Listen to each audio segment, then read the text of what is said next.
In a quaint village nestled among rolling hills, there lived a shepherd boy named Peter.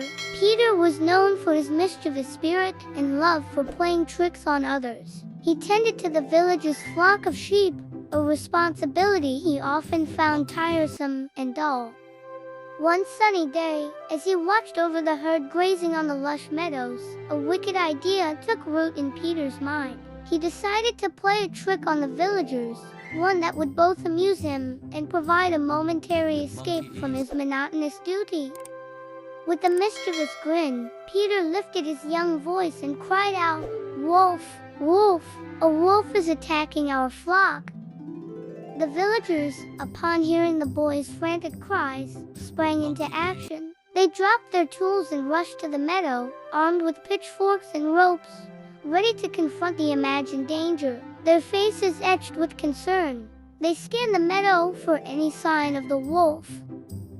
To their surprise, there was no wolf in sight, and Peter stood there, laughing uproariously at the success of his prank. The villagers, feeling both relieved and bemused, returned to their work, shaking their heads at the boy's antics. The following day, Peter couldn't resist the temptation to repeat his trick. Once more, he raised his voice, crying, "Wolf! Wolf! The wolf is back, and he's attacking the sheep."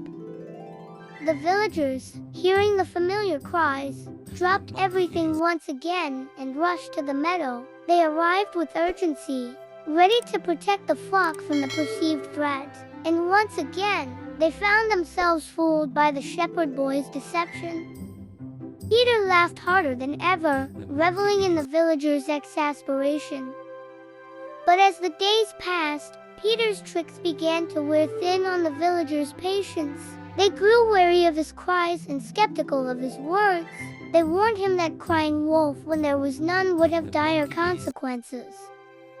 Then came the fateful day when a real shadow fell over the meadow. A wolf, hungry and cunning, had set its sights on the flock. It crept through the tall grass, stealthily approaching the unsuspecting sheep. Terrified, Peter saw the menacing creature approaching. Fear gripped his heart, and he cried out with genuine terror, "Wolf! Wolf! Please, help!" The villagers, however, had grown weary of Peter's false alarms. They hesitated, unsure whether this was another of the boy's tricks. Some thought it was another cry for attention, while others believed he was trying to amuse himself once more. Tragically, no one rushed to Peter's aid. They dismissed his cries as just another prank, and their skepticism cost them dearly. The wolf pounced upon the flock, and the sound of bleating sheep filled the air. When the dust settled, the meadow bore witness to a somber scene. Peter, tears in his eyes, had lost some of his beloved sheep to the cunning wolf. His tricks had led to the villagers' mistrust, and when he needed their help most, it was not forthcoming. The boy had learned a painful lesson, one that would stay with him for the rest of his days. The tale of the boy who cried wolf served as a reminder to all in the village that honesty and trustworthiness were virtues to be cherished, and that the consequences of deceit could be both profound and heartbreaking. Please subscribe, like and share for more interesting videos.